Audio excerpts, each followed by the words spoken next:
Hello friends, धीरे धीरे serial के न्यू वीडियो अपडेट में आपका स्वागत है। इस डिम्पल को लेने के लिए उसके पिताजी राघव को भेजते हैं और दूसरी तरफ वकील साहब जाके पंडित जी के घर के सभी लोग को इनविटेशन देने जाते हैं कि शादी में आपको आना है और सबको बुला के भी लाते हैं। अब ड्रामा शुरू होता है। अब राघव अपनी बहन को लेके नीचे आता है। राघव बिल्कुल भी नहीं चाहता कि उसकी बहन की शादी ये शेखर से हो, इसलिए वो गुस्से में ही है। जब वरमाला पहनाने का टाइम आता है, जो दूल्हा होता है वो तो वरमाला दुल्हन को पहनाता है, लेकिन दुल्हन वरमाला पहनने से पहले हिचकिचाती है। तभी राघव कहता है, छोटी तुम ये शादी नहीं कर सकती, और अपने पिताजी से झगड़ा करने लगता है और वो जो दूल्हा होता है उसे खरी खोटी सुनाने लगता है। कल तो वैसे भी सैड ही है, उसको शादी करनी ही नहीं है किसी और से। वकील जी सबको बुला के लेके आते हैं तो सभी घर वाले चौंक जाते हैं कि वकील जी ने क्यों पंडित जी के सारे घर वालों को यहाँ पे इनविटेशन दिया है, जबकि उन्होंने ही तो घर से बाहर निकाला था। अब कहानी में ट्विस्ट आता है। जैसे ही डिम्पल दूल्हे को पहनाती है तो राघव उससे में दूल्हे का सेहरा ही निकाल देता है। जैसे ही वो सेहरा निकालता है तो पता चलता है कि दूल्हा और कोई नहीं लेकिन अभिषेक ही है। वो देख के सब लोग चौंक जाते हैं और पंडित जी और वकील जी एक दूसरे के सामने देखते रहते हैं। तभी वकील चिल्ला के बोलता है कि तुम्हारी हिम्मत कैसे हुई यहाँ पे आने के लिए, और सब लोग चौंक जाते हैं कि अब क्या होगा आगे। फिर थोड़ी ही देर में वकील और पंडित जी और राघव की माँ एक दूसरे के सामने देखती है और हंसने लगती है। जैसे ही ये लोग हंसने लगते हैं सब हक्के बक्के हो जाते हैं, क्योंकि किसी को पता ही नहीं चल रहा कि अभिषेक को देखने के बावजूद उसके पिताजी और वकील जी और पंडित जी कैसे हंस सकते हैं। तभी पंडित जी वकील जी से कहते हैं, क्यों कैसी लगी एक्टिंग, मैंने अच्छे से एक्टिंग तो की है ना।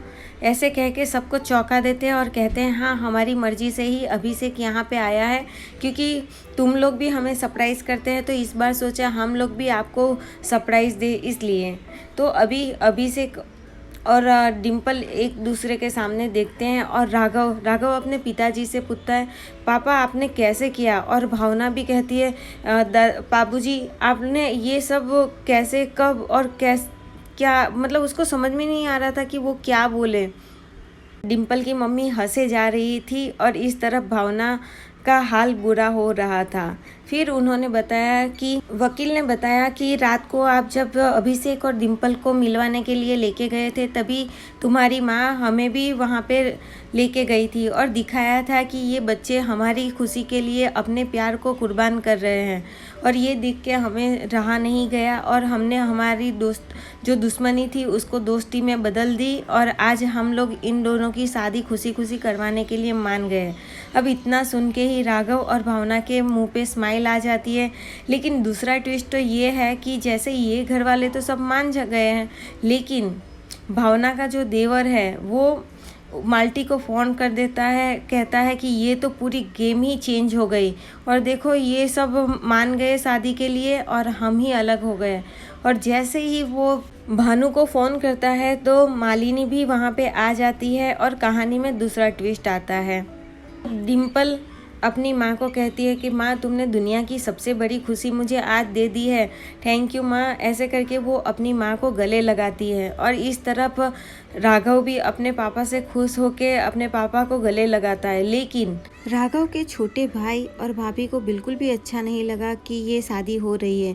उधर पंडित जी और वकील दोनों खुश होके एक दूसरे के गले लगते हैं। पंडित जी बताते हैं कि मुहूर्त निकला जा रहा है तो शादी कर देते हैं। तभी मालिनी की एंट्री होती है और मालिनी इतने गुस्से में होती है कि वहाँ जाके वो हंगामा करने लगती है। मालिनी कहती है, शाबाश, मेरे बिना ही आप लोग शादी करने लगे, और सब लोग उसको ही गुस्सा देख के चौंक जाते हैं।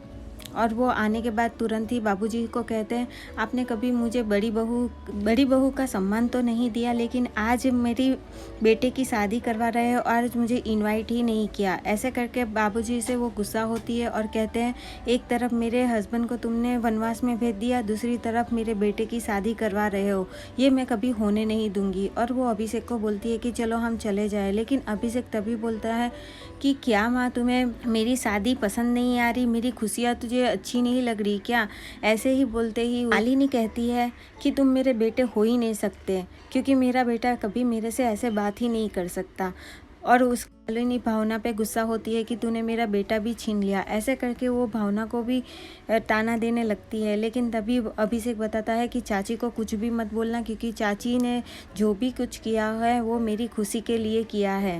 मालिनी ड्रामा स्टार्ट कर देती है और अग्नि में से आग लेके बोल रही है कि मैं इसी आग में जल के राख हो जाऊंगी। तभी ट्विस्ट आता है, भानु की एंट्री होती है। भानु एक साफ सुथरा साधु के जैसे वेश धारण करके वो आता है और मालिनी से शुद्ध हिंदी भाषा में कहता है कि मालिनी, ये जो कुछ भी हो रहा है भाग्यवान वो सही हो रहा है, ये वधू हमारे सदन के लिए ठीक है। ऐसे करके वो अपनी पत्नी को मना लेता है और ये शादी के लिए मालिनी को मना लेता है। और दूसरी तरफ वो बाबूजी से माफ़ी करता है और माफ़ी मांगता है और कहता है कि बाबूजी, थोड़े दिन अभी मेरे वनवास को बाकी है, लेकिन ये शादी की खबर सुनते ही मैं सीधे दौड़ा चला आया हूँ।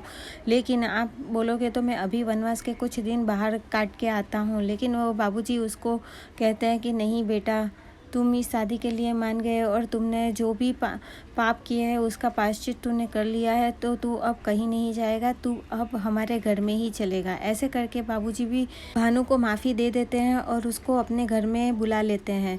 अब वरमाला की तैयारी होता है। डिम्पल और अभिषेक एक दूसरे को माला पहनाते हैं, खुशी खुशी शादी होती है, 7 फेरे होते हैं, सब लोग खुश होते हैं और डिम्पल और अभिषेक सबका आशीर्वाद लेते हैं और अपनी शादी को संपन्न करते हैं। अब सब लोग अपने अपने घर चले जाते हैं और राघव और भावना एक दूसरे की तरफ देखते हैं और खुश होते हैं। तो एक दूसरे को बताते हैं कि अच्छा हुआ कि जो अंत भला तो सब भला, और डिम्पल और अभिषेक की फाइनली शादी हो गई है। अब आने वाले एपिसोड में हम देखेंगे कि सास बहू का रिश्ता कैसा होता है और मालिनी डिम्पल के साथ कैसा व्यवहार करती है। आपको ये वीडियो पसंद आया तो लाइक और मेरी चैनल को सब्सक्राइब कीजिए। तब तक के लिए थैंक यू।